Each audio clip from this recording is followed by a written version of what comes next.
Bonjour, bonjour. C'est encore Jess. Je viens ce matin pour vous parler un peu de ma tristesse, en fait. Avec tout ce qui se passe aujourd'hui autour de nous, ça fait peur. Ça fait peur. Quand je vois mes frères, mes sœurs qui sont utilisés dans les pays du Maghreb, dans les pays arabes, vraiment ça fait mal. Il faut qu'on en parle. Il faut qu'on en parle sérieusement pour que cela cesse. Parce que il y a plein de familles qui sont aujourd'hui au bord du gouffre parce qu'ils n'en peuvent plus.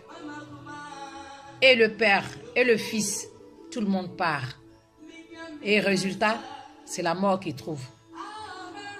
Moi, j'aimerais poser une seule question. En Côte d'Ivoire, là, il y a la Tunisie qui est représentée en Côte d'Ivoire. Il y a le Maroc qui est représenté en Côte d'Ivoire. Il y a l'Algérie qui est représentée en Côte d'Ivoire. Il y a le Liban qui est représenté en Côte d'Ivoire. Il y a même les Turcs en Côte d'Ivoire. Mais tout ce qui se passe là, ils ne voient pas. Il n'y a personne, leur communauté qui sont en Côte d'Ivoire, il n'y a personne au moins qui peut se lever pour dire aux gens, aux Ivoiriens au moins que vraiment, on ne sait pas ce qui se passe dans notre pays là-bas, ce qui arrive à vos enfants là-bas, mais vraiment, on compatit. Ça ne leur dit rien. Ils vont qu'à leur occupation gentiment en Côte d'Ivoire et on tue nos frères. Regardez la dernière fois en Tunisie pour un téléphone. Pour un téléphone. Le jeune Ivoirien, il meurt. Mais quand est-ce que cela va cesser? Quand est-ce que ça va cesser? Les mamans africaines pleurent jour et nuit. C'est parce que ça ne va pas chez nous qu'on va se chercher. Ah, on peut réussir à l'étranger. D'abord, je vais couper. Chacun va avoir sa partie. Je vais commencer sur les Marocains. Votre Jamel Debbouze là, c'est pas en France ici. C'est pas en France qu'il a réussi. Est-ce que c'est au Maroc qu'il a réussi? Mais quand il rentre au pays, au Maroc, vous êtes content. Vous applaudissez, vous êtes fiers de lui. Mais c'est comme ça aussi nos enfants, nos frères, nos maris, nos garçons. On les envoie aussi aller chercher le succès pour ramener au pays. Pas pour aller trouver la mort. Quand vous voyez le prince ou le roi du Maroc, il paye terrain en Côte d'Ivoire. Il n'y a pas de terrain au Maroc. On déguerpit des Ivoiriens et on vend le terrain aux Marocains. Mais si les Ivoiriens meurent au Maroc, mais donne-nous, il faut nous dire quelque chose au moins pour nous rassurer. Puisque tu veux venir habiter chez nous, tu payes notre terre. Ça veut dire que tu veux venir vivre avec nous parce que tu aimes bien comment nous sommes. Parce que tu ne peux pas te lever et puis tu ne peux pas t'aventurer. Tu n'es pas un aventurier. Tu as tâté le terrain, tu as vu que c'est bon. Pour ça, tu as payé un terrain en Côte d'Ivoire. Mais si les Ivoiriens meurent sur ta terre, mais dis quelque chose. Les Marocains qui habitent en Côte d'Ivoire, vous avez votre mosquée en Côte d'Ivoire. Vous n'entendez pas que les gens meurent au Maroc? Vous entendez bien. Mais ayez pitié. Ayez pitié. Chaque jour que Dieu fait, les cadavres des Africains reviennent. Chaque jour que Dieu fait. Mais vous n'avez pas pitié. Pourtant, vous êtes musulmans. Moi, je n'appelle pas ça musulman parce que je vous appelle des imposteurs. Vous qui faites de vilaines choses là, vous êtes des imposteurs. Parce que le bon musulman, il ne fait pas ça.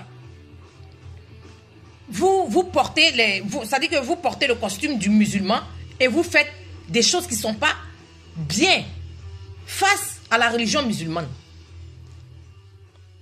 Vous êtes des imposteurs. Vous êtes méchants. On peut réussir à l'étranger, hein? La preuve. Libanais, Turcs, comment on appelle, Égyptiens, Marocains, Algériens. Vous êtes en Côte d'Ivoire? Vous vous enrichissez en Côte d'Ivoire? Ça veut dire que nous aussi, on peut aller chez vous pour s'enrichir là-bas. Mais ne nous donnez pas la mort quand on arrive chez vous. Si vous ne voulez pas nous aider, mais laissez-nous tranquilles. Laissez-nous tranquilles. Vous êtes africain, non? Ou pas? Vous étiez où quand ils ont fait la carte de l'Afrique et puis on vous a mis dedans? Il fallait dire non, nous on n'est pas africains, ne nous mettez pas chez eux. Mais pourquoi vous accueillez nos frères comme ça? Pourquoi vous les accueillez si mal? Pourtant vous êtes des rois chez nous. C'est parce qu'on aime l'homme noir. Nous on vous aime. Sinon, l'Afrique souffre dans vos mains. Oh. Ça fait combien de décennies l'Afrique souffre, la femme africaine, l'homme noir, il souffre dans vos mains comme ça. Nous sommes un peuple vraiment pacifique. Nous ne sommes pas un peuple faible. Hein? Ce n'est pas parce qu'on ne peut pas se lever aujourd'hui, revendiquer nos droits. Ce n'est pas ça. Mais c'est parce que nous-mêmes, on n'aime pas la violence. Nous, on préfère discuter. On n'aime pas la violence. On préfère discuter, trouver un terrain commun, un accord commun, et puis chacun rentre chez lui. Nous, on n'aime pas verser le sang des gens. Sinon, de toute façon, vous faites là. Nous, on peut faire la même chose. Vous n'avez pas le monopole. Nous, on peut faire la même chose. On peut se défendre. Mais on préfère aller au dialogue. Mais dites quelque chose.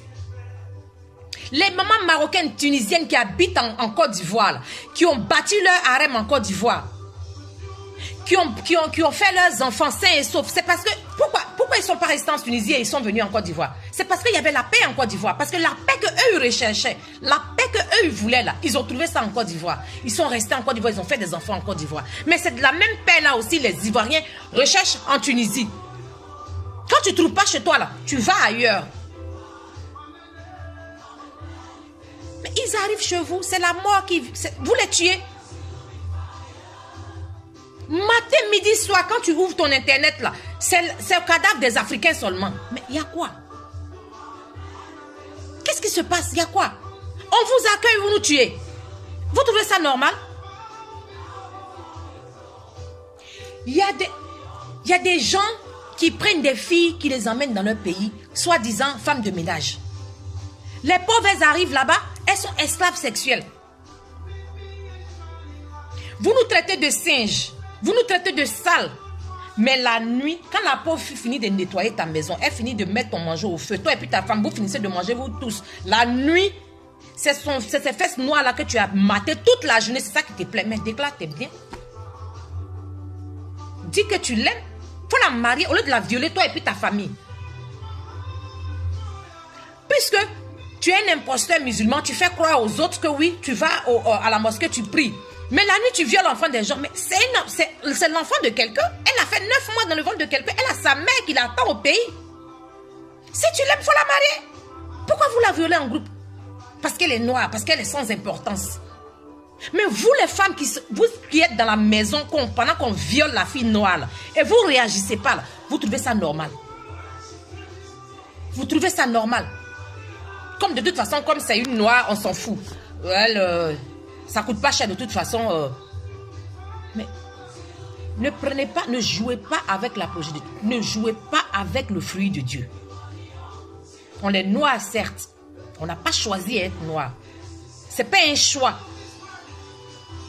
C'est la volonté de Dieu. Si vous avez la crainte de Dieu, ayez peur de tuer l'être humain. Parce que tout ce que vous tuez là, c'est des gens qui sont faibles. Ils sont vulnérables. Ils ne cherchent pas des problèmes. Ils cherchent au contraire une paix.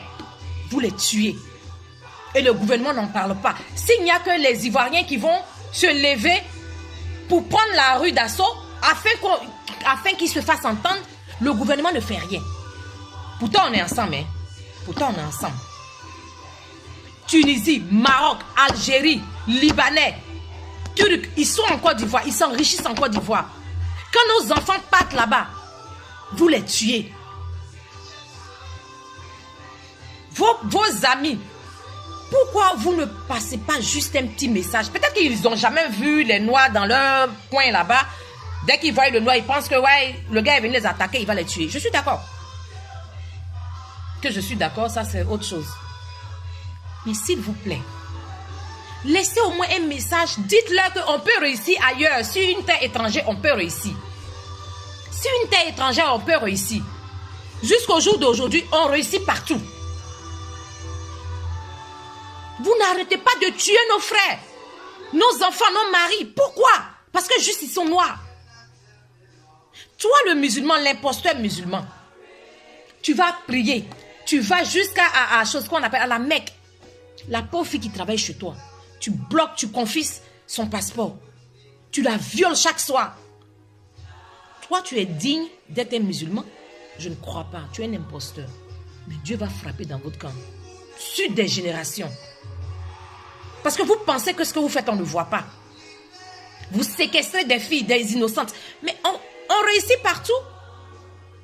Le boulot qu'elle n'a pas eu chez elle, c'est ce qu'elle va rechercher. Est-ce qu'elle ne vous sert pas? Elle vous sert. Mais soyez loyal. Il faut être loyal avec cette fille. Simplement, elle travaille, tu la payes. Elle veut rentrer chez elle, tu la laisses rentrer. Tu la séquestres pas. Tu la violes pas. Tu la pousses pas, comment on appelle, dans les escaliers pour qu'elle tombe, pour qu'elle meure. Quel genre d'être humain es-tu?